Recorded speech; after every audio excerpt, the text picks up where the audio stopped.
분산형 바이오매스 발전을 국내 기술과 제품 선도하고 있는 기업 주식회사 나무아에너지의 이승재입니다.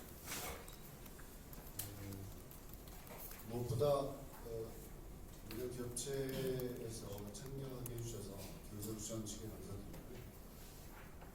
오늘 저는 그러면 바이오매스 산업이 이렇게 대형화되는 문제를 안고 있다면 다른 방법은 없겠느냐는 대안을 말씀드리고자 이 자리에 나왔는데 막상 얘기를 전체적으로 듣고 보니까 한편으로는 우리 바이오매스 산업계가, 저도 이제 바이오매스 산업계에 몸담고 있는 사람으로서 바이오매스 산업계가 아픈 구석을 찌르지 않았나 그런 생각이 들고요. 또 한 가지로는 그렇다고 해서 바이오매스 산업이 지금 바이오매스 산업을 준비하고 계신 분들, 또 펠리스 생산하고 계시는 분들, 이런 분들이 이게 마치 전체적으로 총체적으로 잘못된 것이냐 비추어지는 것에 대해서는 조금 우려가 됩니다.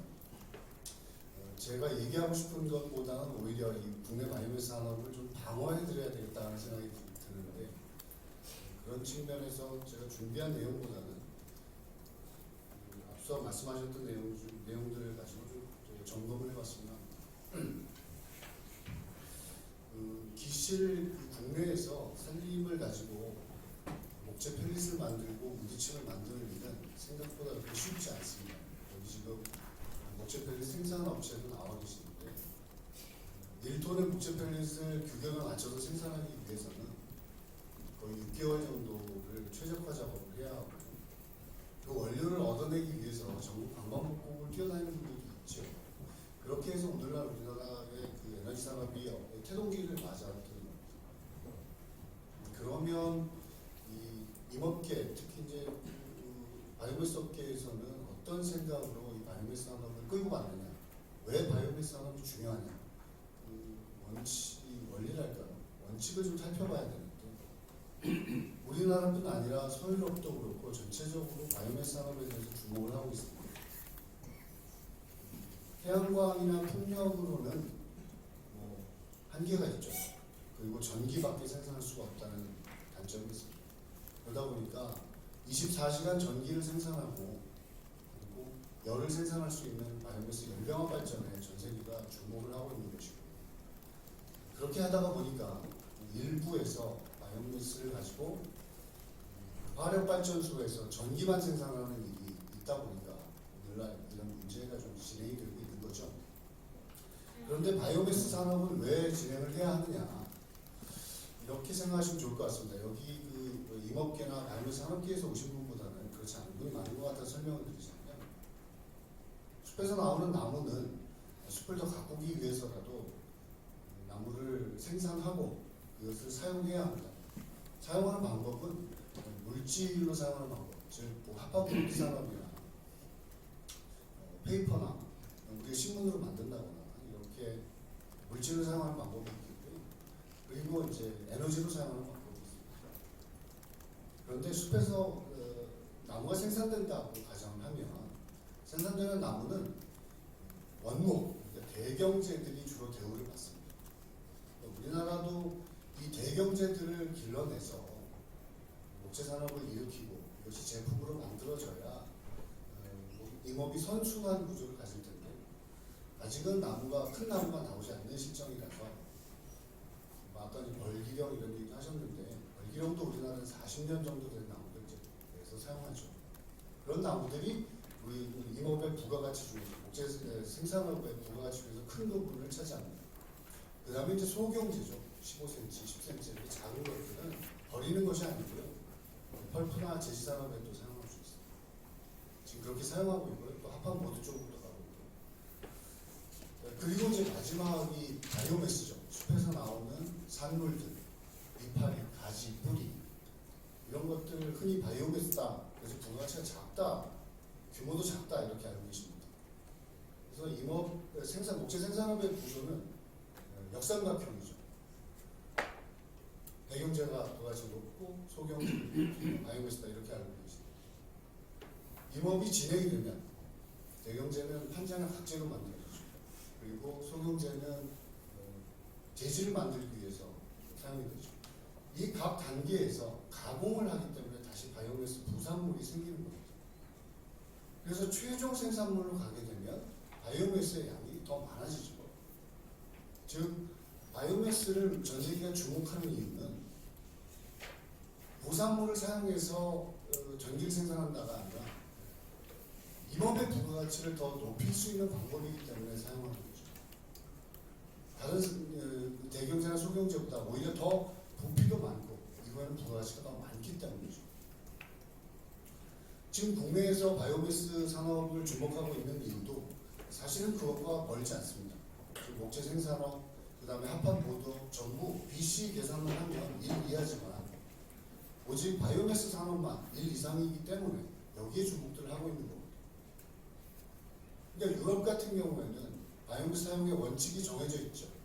단계적으로 사용하고 물질로 다 사용한 후에 최후의 바이오매스로 사용한다는 원칙을 가지고 산업이 진행됩니다.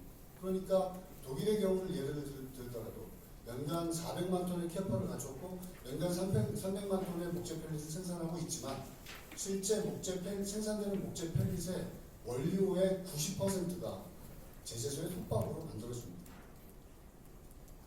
이 원칙이 제대로 지켜졌더라면 우리도 바이오매스 산업이 이렇게까지 질타를 받지 않았을 텐데 국내는 아직은 나무와 숲에서 자라는 직경이라든지 수고라든지 이런 것들이 크지 않기 때문에 또 수종이 제대로 경제성 있는 수종이 나오지 않고 있기 때문에 생기는 문제다라고 생각을 하고 있습니다.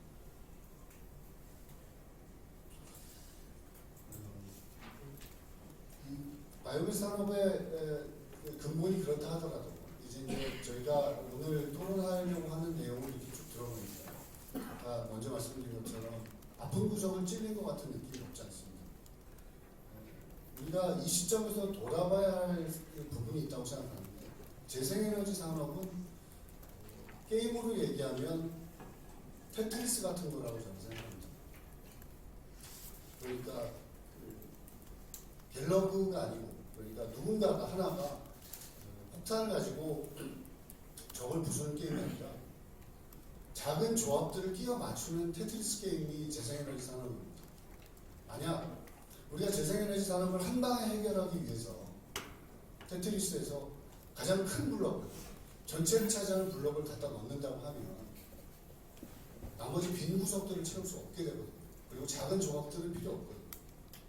재생에너지 산업은 서로 다른 작은 조각들을 꽤 맞춰서 한 줄 한 줄을 해결해 나갔을 때 의미도 있고 그 원칙 지속 가능성과 지역 분산형이라는 그 재생에너지 산업의 원칙을 해결할 수 있는데 그 부분에서 우리가 간과하고 있었던 것은 아닙니다.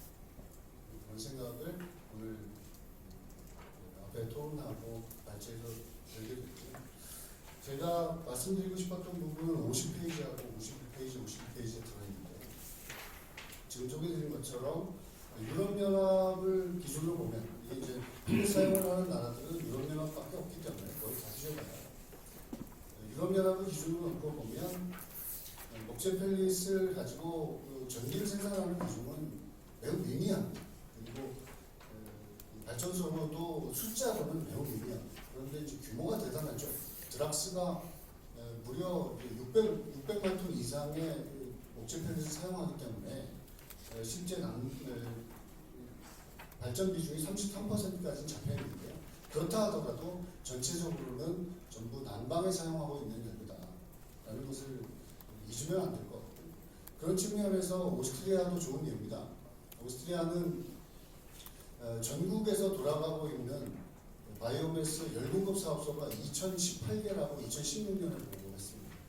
그러니까 소형 바이오매스 설비들, 가정용 난방 설비들은 전부 제외하고 나도 마을 단위로의 열공급을 하고 있는 바이오매스 보일러만 2,000개가 넘는다는 보고를 오스트리아가 하고 있습니다.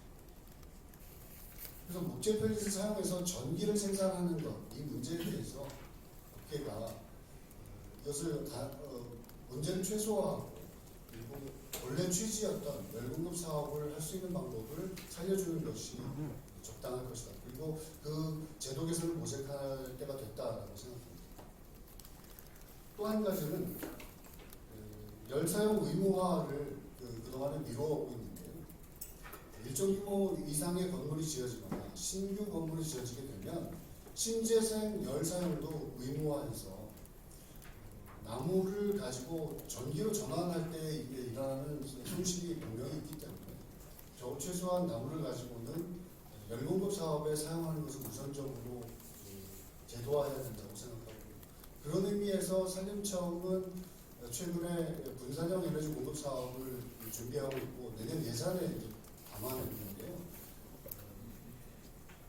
산림에너지 자립마을이라고 해서 마을 단위로 전기와 열을 소규모로 생산할 경우에 정부가 지원을 해줄 제도를 만들어낼 생각으로 지금 시범 사업이 내년과 내후년에 진행됩니다.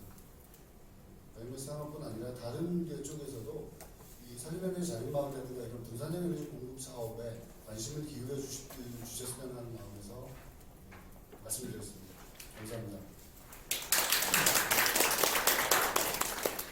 예, 오늘 세미나 목적이 들으시면 아시겠지만 바이오 산업을 국제적인 뜻이 아니라 지속 가능한 바이오매스 사업이 가능하기 위해서 우리가 어떻게 나아가야 되는가 그 얘기를 하고 있는데 세 분 말씀을 이렇게 좀 새겨 들으면 그게 공동 공모가 또 가고 있다는 느낌이 들죠.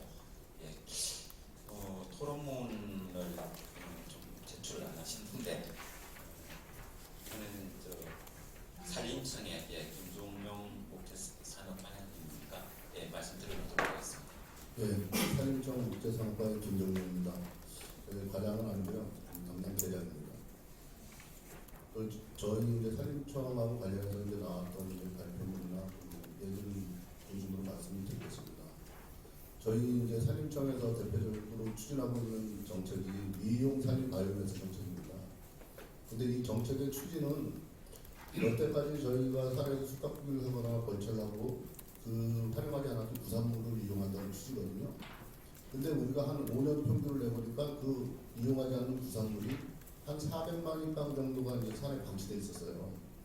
그래가지고 그걸 활용할 방법을 찾다가 산자부하고 협의를 해가지고 REC 가중치를 주면은 그거 활용할 수 있는 그 경제적인 바탕이 된다 해가지고 REC 가중치를 1.5에서 2.0까지 받았습니다.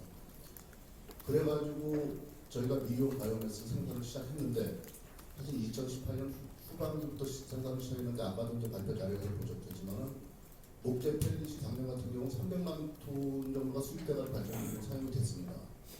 근데 우리 미용 바이오매스는 18,000인가? 아까 그 자료 보면 이제 발전으로 이용된 게 그 정도밖에 안 되고 올해 같은 경우도 아까 수치를 보시면 알겠지만 우리 서우석 팀장님이 발표해 주신 수치를 보겠지만 아주 미미한 형편이에요. 그러니까 수입돼서 들어온 펠릿과 우리 미용 바이오매스의 발전량은 비교가 안 될 정도죠. 그래가지고 우리 산림청에서 이제 미용 바이오매스 정책을 확대해야 되겠다 이런 정책을 갖고 있는데 오늘 이런 토론회가 있다고 해서 왔는데 보니까 우리 미용 산림 바이오매스나 목재 펠릿 같은 게 다른 바이오 에너지하고 똑같은 취급을 받고 있는 것 같아가지고 오늘 약간 좀 이렇게 저는 기분이 들었더라고요. 우리 미용 바이오매스는 사실 가공되지 않은 가지류나 그 방치돼 있던 산에 이제 방치돼 있던 짜투리 같은 것들인데 그거는 화학적으로 뭐 가공된 적이 없는 나무들이에요. 그래가지고 저희는 청정 에너지라고 생각을 하고 있습니다. 그거에 대해서는 그거에 대해서 말씀드리고 또 미용 바이오매스를 생산하다 보면 또 환경적으로 문제가 된다 이런 이제 또 얘기가 나온 것 같습니다. 근데 제가 보기에 아까 이제 산지에 방치했을 때는 메탄가스나 이런 것들이 발생돼가지고 주변에서 악영향을 끼친다는 이제 말씀도 있었지만 그걸 갖다가 산지에 방치해놨을 때 이제 산불이나 이제 수해 같은 게 났을 때 그게 다 악영향을 줄 수 있거든요. 산불이 났을 때는 이제 불소세계 역할로 할 수 있고 그것이 그다음에 사태가 났을 때는 그것들이 이제 뭐 옛날에 이제 우리 이제 호우 피해 날 때마다 이제 그런 보도들이 많이 있었잖아요. 그런 문제도 발생할 수 있고. 근데 미용 바이오매스를 갖다가 우리가 하기 위해서 새로운 벌채를 하는 게 아닙니다. 그런 벌채지나 숯가꾸기나 뭐 가지치기 산물 이런 것들을 활용하는 기본 취지이기 때문에 원목도 일부 포함되긴 합니다. 하지만 원목 가치가 있어가지고 제재목이나 이렇게 쓸 수 있는 것들은 사실 경제적 가치가 있기 때문에 미용 바이오매스는 올 영향은 없습니다. 그런 말씀을 좀 드리고요. 그 다음에 이제 우리가 이제 작년부터 시행하다 보니까 이제 제도 시행 초기예요, 이게. 근데 이제 이용 바이오매스 증명 체계나 이런 것들이 좀 부실하다 이런 말씀을 또 들은 것 같습니다. 근데 그 증명 체계가 사실 아무리 제도적으로 저희가 잘 갖추고 있어도 행정력이나 이런 것들이 문제가 될 수 있거든요. 근데 저희 증명 체계는 그렇습니다. 산지에서 바이오매스 생산을 하고 그러면 일단 예정비 조사를 합니다. 그래가지고 바이오매스가 여기서 100이 나오겠다. 이렇게 기술자가 조사를 해가지고 이제 시장 공사나 여기 허가가 들어가면 공무원이 당연히 확인하게 되어 있습니다. 그래가지고 공무원이 확인해가지고 여기 진짜 이만한 수량이 나오겠다. 그러면 그걸 갖다가 인정을 해줘가지고 벌초 허가를 해줍니다. 그럼 벌초 허가를 해주면은 원목은 원목대로 원목 시장으로 나가고 미용 바이오매스는 이제 펠릿 공장으로 주로 가거든요. 그럼 펠릿 공장에 가서는 펠릿 공장에서도 이제 정산을 해야 되기 때문에 그걸 펠릿 공장에서는 무게로 환산을 할 수 있어요. 거기는 저울이 있습니다. 근데 산지에서는 바라볼 수가 없는 거거든요. 근데 산림에 있는 나무를 갖다가 정확하게 측정을 해가지고 여기서 진짜 몇 톤이 나오는다 이렇게 환산을 해가지고 그걸 갖다 예정기를 작성해가지고 그 정산 수치를 맞추면 사실 어려워요. 그래가지고 우리가 이제 그거에 대한 이제 제도를 보완하기 위해서 제도 보완을 계속 하고 있는데 30% 이상 초과하지 않는 거는 별도 확인이 필요 없다. 공무원이 인정한 100이었는데 130이 넘어가지 않으면 별도 확인이 필요 없다. 그런 제도를 만들었습니다. 그게 이제 그 바이오매스를 생산하는 업체들은 사실 영세업체들이거든요. 만약에 바이오매스 생산해가지고 좀 오바 그거에 대한 증명을 묻히고 회부하고 하려고 그러면 사실 공무원들이 나가볼 수는 없거든요. 시군에 담당자 한 명씩 있는데 그 사람들이 다 확인할 수가 없거든요. 그렇기 때문에 그 법적인 기술 요건을 기술자들 갖다 불러야 되는데 그 사람들을 부르면 또 비용이 발생하는 거예요. 그렇기 때문에 우리가 30%에 대한 우리가 그걸 여유를 준 거고요. 30%에 대한 여유를 준 것도 처음에 이제 제도 시행 초기 단계에서는 이 기술자들도 예정량을 제대로 산출을 못 해가지고 사실 좀 초과가 많이 된 게 있습니다. 그런데 이제 제도가 정착되면 30% 여유를 주니까 그 안에 다 들어옵니다. 거진 들어오고 있습니다. 그래서 제도가 이제 정착 단계에 있다는 걸 말씀드리고, 그 다음에 이제 증명 자체가 아까도 말씀드렸지만 우리가 현지에서 공무원이 이제 확인을 해주면 그 다음에 생산돼 가지고 펠릿 공장에 가서 이제 그 생산량이 확인이 되고 펠릿 공장에서 또 이제 발전업체에 납품이 되면 발전업체에서 또 그 생산량이 확인이 됩니다. 그러면 최종적으로 임업진흥원에서 이게 생산 단계에서부터 이게 맞나 이거를 갖다 확인해가지고 최종 맞았다 할 때는 증명서를 발급해 주는 겁니다. 임업진흥원에서. 근데 우리 지금 이용 시스템이 이게 불안정하다는 거는 제도적으로는 제가 보면 아무런 문제가 없다고 생각을 하거든요. 근데 아무리 좋은 제도가 있어도 그걸 악용하려고 하는 사람이 있다 그러면 그거는 문제가 될 수 있겠죠. 근데 이제 앞으로 이런 문제가 생기는 거에 대해서는 우리가 계속 제도를 보완해 나갈 생각이고, 그 다음에 이제 또 이제 앞으로는 지금 시행 초기이기 때문에 우리가 이제 뭐 단속이나 이런 것들을 많이 안 했습니다. 지도 점검 정도만 했습니다. 이제 근데 이제 앞으로는 이제 이게 활성화되고 진짜 상업화되면은 이제 지도 점검뿐만이 아니라 단속도 이루어져야 되고 이렇게 돼야 되고 이제 우리 제도적으로 이제 따라갈 것이고요. 그다음에 사실 목재 펠릿이나 이런 부분 같은 경우는 우리 산림청에서 계속 품질 관리를 하고 있습니다.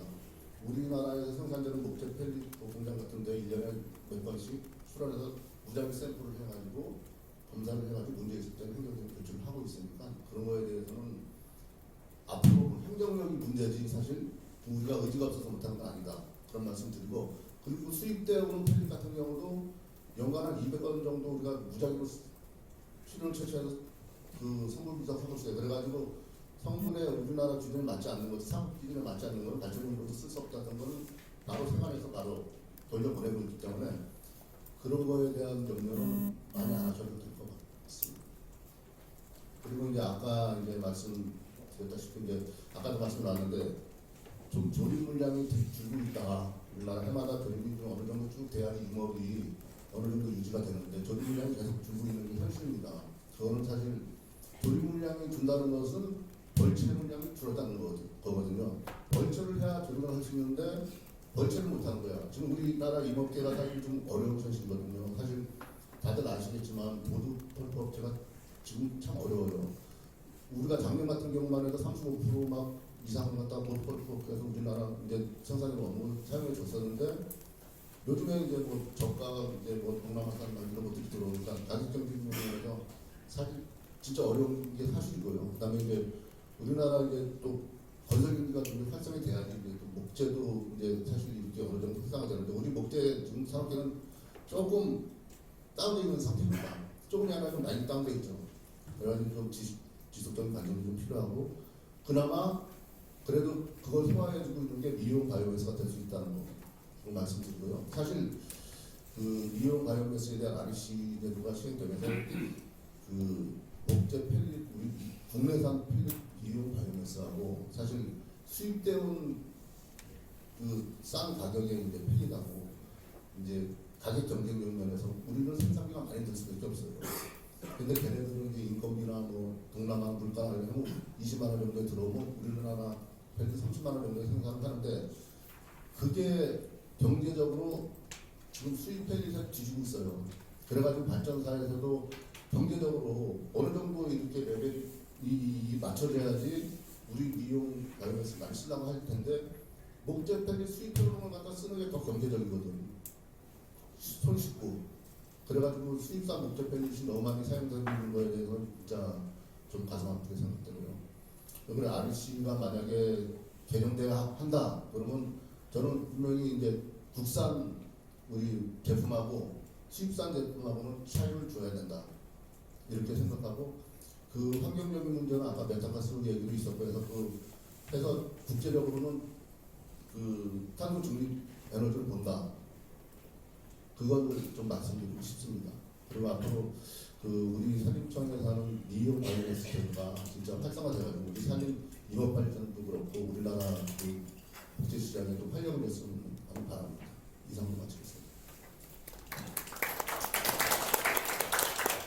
예, 말씀 고맙습니다. 얘기를 들어보면 그 이성재 대표님 하신 말씀이나 밖에 그 발제에서 그 김수진 선임연구원 말씀하신 거나 지금 계장님 말씀하신 거나 큰 틀에서 이상한 게 없는데 왜 미용 바이오매스와 수입산과 구분 없이 질타받는 것 같아서 마음이 불편했다 이런 얘기를 하시니까 왜 그렇게 생각했는지 저는 좀 이해가 안 됩니다.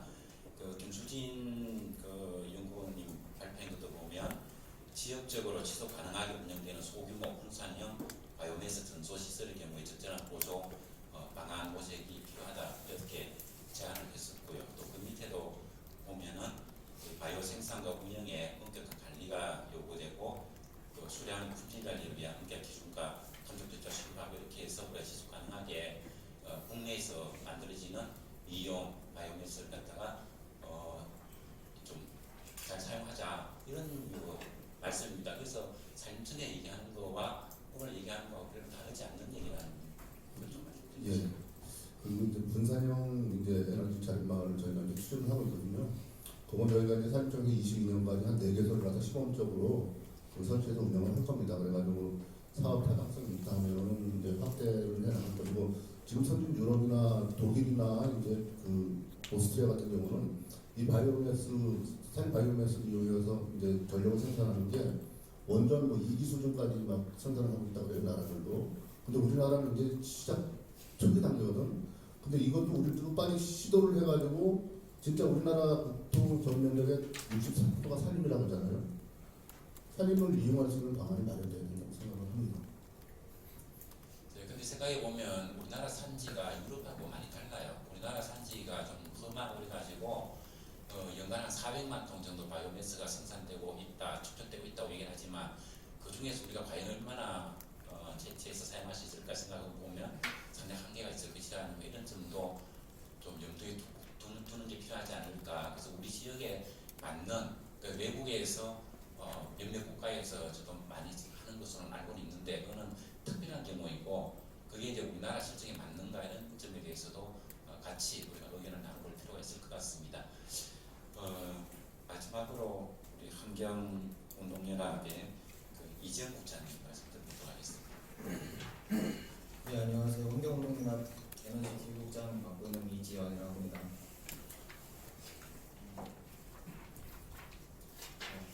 그리고 앞에서 이제 업계에서 발전회사 그다음에 목재 대시 좀 나와서 해주신 것 같은데요.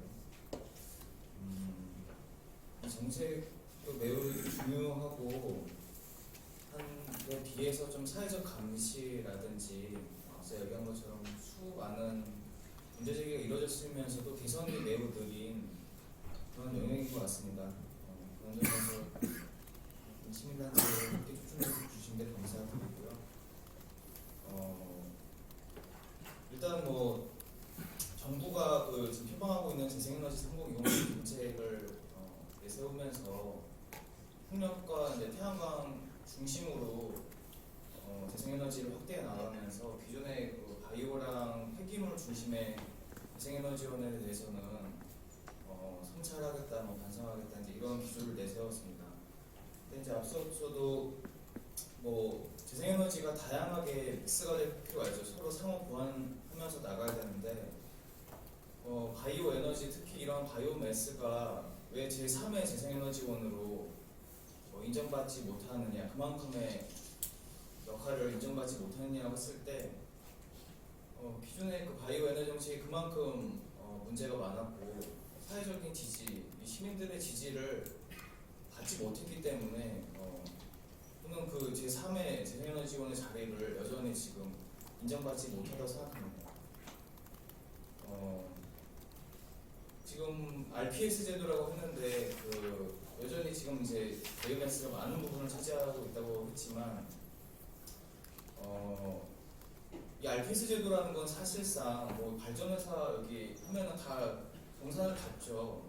결국 한전이 물개 다 이제 보전을 해준다는 거고 달리 말하면은 이 국민의 전기요금으로 다 보전을 해준다는 겁니다. 그러니까 재생에너지 정책을 어떻게 설계하고 이행하는지에 대해서는 상당한 공공성 이런 것들이 공익에 부합하는지가 매우 중요한 문제입니다. 그래서 그런 면에서 그 바이오 매스 정책이 그런 것들을 환경성, 우리가 계속 말하는 지속 가능성, 환경성 이런 것들을 담보하지 못했다라고 생각을 합니다. 그런 면에서 우리가 충분하게 반성이 되고 개선점이 찾아내는 했을 때 저 역시 매우 회의적인 생각을 갖고 있습니다. 목재 펠릿으로 대표되는 지금 바이오매스 에너지 문제점은 다 앞서 지적이 된 것 같습니다. 수입에 의존한다는 것. 이게 지금 우리 산업계 언어를 빌려서 표현한다고 한다면 이런 구조, 수입산에 지금 사실상 대부분 의존하고 하는 구조가 국익에 정말 기여하는 것이 맞느냐. 그 다음에 온실가스 감축 취지에 정말 부합하는 것이 맞느냐 했을 때 이거 정말 업계가 자신있게 정부나 업계 자신있게 대답할 수 있을지 저는 의문이 들고요. 소비 방식에 있어서도 지금 발전소, 대형 저율 화력발전소에서 대량 소비하는 방식으로 소비가 되고 있습니다. 또 지금 이제 산림청에서도 분산형 이런 식으로 이제 가겠다라고 말씀을 해주셨지만 현실은 그건 이제 방향인 거고 현실은 지금 자본 중심으로 굉장히 크게 이제 형성이 되어 있고 재생에너지의 테마가 이런 지역 상생, 이런 주민 참여 이런 것들이 테마인데 이 바이오 에너지에서는 그런 것들이 아직은 분명한 정책 기준 설정되어 있지도 않고 아직은 시범 단계만 머물러 있고 또 기존에 그냥 이렇게 자본에 투입해가지고 이렇게 하는 방식에 대한 개혁 의지가 지금은 잘 드러나지 않는 것 같습니다. 저는 그래서 몇 가지 여기 토론문에도 썼지만 몇 가지 조금 제안을 드린다고 한다면은 탄소 중립이라는 말에 대해서 계속 이제 그게 맞다, 국제적으로 인정되고 있다 아니다라는 이제 말이 있는데 여러 가지 그런 것들을 봤을 때 이론적으로나 현실적인 측면을 고려했을 때 바이오매스는 그 저절로 탄소 중립이라는 말은 성립되지가 않고 탄소 중립이 되기 위해서 엄청난 노력을 해야지 사실 중립에 가까워지는 그런 에너지원이라는 것에 대해서 사실 인정을 할 필요가 있을 것 같고요. 중요한 것은 앞서 그런 여러 해석은 이제 보여준 것 같고 지금과 그런 거잖아요. 수입산 그 품질의 문제를 떠나서 굉장히 그 생산 과정이라든지 그 장거리 운송에 따른 온실가스 배출량이 사실은 엄청난 것인데 그런 생산부터 유통 그다음에 이용 이런 과정의 전 과정에서 온실가스 평가를 우리 국내 이 바이오매스 바이오매스 이용 실태에 대해서도 정확히 좀 실시를 하면서 이게 정말 온실가스 감축에 정말 기여할 수 있는 에너지원이라는 평가가 전제된 상태에서 얼만큼의 가중치를 주고 얼만큼 이걸 진행할 것인지가 나와야 되는데 탄소 중립이니까 그냥 이거는 다 통과. 저는 이거는 이런 식의 지금 시대에는 맞지가 않다고 봐요. 이게 어쨌든 또 다른 형태의 고체 연료 화력 발전소인 건데 앞서 말한 것처럼 우리가 지금 기후위기에 대응하기 위한 탄소 예산은 사실상 지금 거의 남아있지 않다는 게 사실은 지금 과학의 지금 경고입니다. 그런 상황에서 지금 탄소 중립까지 굉장히 많은 노력과 시간이 필요한 시점에서 이 온실가스에 대한 평가를 엄밀하게 좀 실시가 돼야 되는 게 가장 그 정책의 우선순위가 돼야 된다고 보고요. 두 번째는 이제 일단 수입선에 대한 반성은 있었죠. 근데 그 다음 이제 나온 기조가 미용인데요. 미용이 나온 취지에 대해서는 저도 이해를 하고 있고, 그래서 그게 그 국내 산업 산림 임업 그 산업계를 활성화하자는 취지에 대해서는 저도 어느 정도 공감을 합니다. 근데 이제 미용이면은 또 다 이제 괜찮은 것처럼 그러니까 이 미용을 넘어서 바이오매스가 좀 정말 길게 가려면은 확실한 아까 그 말했던 공공성, 지속 가능성에 대한 기준 확실하게 세울 필요가 있을 것 같아요. 그래서 이 미용 목재 자체도 이제 뭐 좀 아까 더 보완돼야 된다고 했는데 다른 나라에서도 이게 사실은 바이오매스를 주목한다고 하시지만 그만큼 지금 논란도 많습니다. 여러 가지 지금 아까 말한 것처럼 특성 때문에 논란이 많은 것도 또 사실이고, 그래서 유럽연합 같은 경우도 제가 봤을 때는 이 지속 가능성에 대해서 굉장히 엄격한 기준을 계속 더 강화하면서 바이오 에너지, 특히 바이오매스에 대해서도 기준을 마련하고 있어요. 제가 이제 봤을 때 4가지 기준: 지속 가능한 산림 관리, 그다음 화석연료 대비 온실가스 감축을 80%까지 할 수 있느냐, 그다음에 에너지 생산 시설의 경우에는 발전 효율을 높게 이제 설정하는 경우, 가령 100메가와트 이상의 경우는 고효율 열병합 발전으로 하든지, 아니면 발전 시설의 경우에는 발전 효율을 최소 36% 이상 가져가야 된다. 뭐 이런 식의 나름 지속 가능성의 지표를 적용하면서 엄격하게 이런 것들을 하고 있는데, 물론 이거는 이제 EU 공고 기준이고 각 국가의 기준은 더 강하게 제시할 수가 있게 되어 있습니다. 근데 우리나라에서 지금 앞서 보여준 것처럼 영동 2호기 200메가와트, 군산바이오 200메가, 뭐 광양그린 220메가 이런 골리아 수준의 굉장히 대규모 바이오매스 발전소가 세워지고 있는데, 이런 기준을 만약에 적용한다고 하면 저는 허가받을 수 있는 발전소가 있을까? 아니 지금 태양광과 풍력에 대해서도, 그러니까 지금 최근에 그 재생에너지 정책이 재생에너지란 무엇인가, 비재생에너지를 분류해서 제외하고 풍력과 태양광에 대해서는 굉장히 엄격한 기준을 적용하면서 재생에너지를 정말 재생에너지답게 이거를 만들어가는 지금 정책에 대한 논의가 활발한데, 바이오 에너지에 대해서는 그런 게 없는 것 같아요. 이게 특히 이런 굉장히 그 산산부터 이 발전 과정에서의 이게 굉장히 관리가 필요한 부분임에도 불구하고 그냥 미용 정도만 그냥 하면은 뭔가 뭐 산업이라든지 이걸 재생에너지로 인정할 수 있다라는 그냥 기준은 너무 미흡하다고 생각합니다. 그래서 저는 그런 게 필요할 것 같고요. 이제 세 번째인데요. 저는 이게 정말 큰 문제라 생각합니다.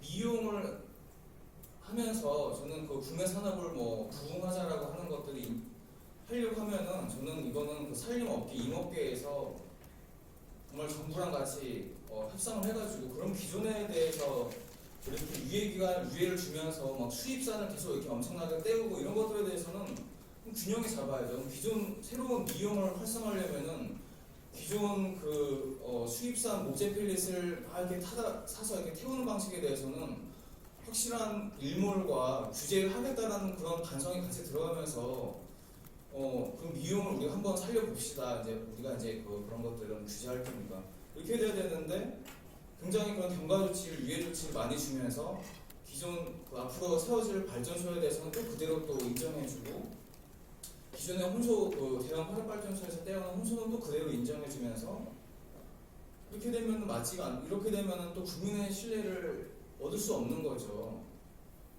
지금 뭐 계속 이렇게 바이오매스를 그 대형으로 유지하면서 수입산을 계속 떼겠다고 하면은 이게 되겠습니까? 그러니까 저는 가동 또는 이런 건설 중인 바이오매스에 대해서는 그런 가중치를 미용 제외하고서 그런 것들을 낮추는 거에 대해서는 소급 적용을 해야 되고, 그런 것들을 REC를 일몰을 특히 조속하게 할 필요가 있다고 생각합니다. 그런 것들은 저는 조금 지금 국회가 좀 그런 것들에 대해서도 저는 좀 너무 약하게 타협했다고 보는데, 그래서 이런 것들에 대해서 이런 부분, 그 다음에 지금 뭐 복지의 지속가능 이용법 이런 법도 있는데, 법의 취지나 목적을 보면 기후변화 대응인데 실제 내용은 그렇지 않아요. 지속가능한 복지의 이용을 그냥 지금과 같은 대량 소비를 지속가능한다는 의미인 거지, 이거를 환경적으로 지속가능하다는 내용은 거의 없거든요.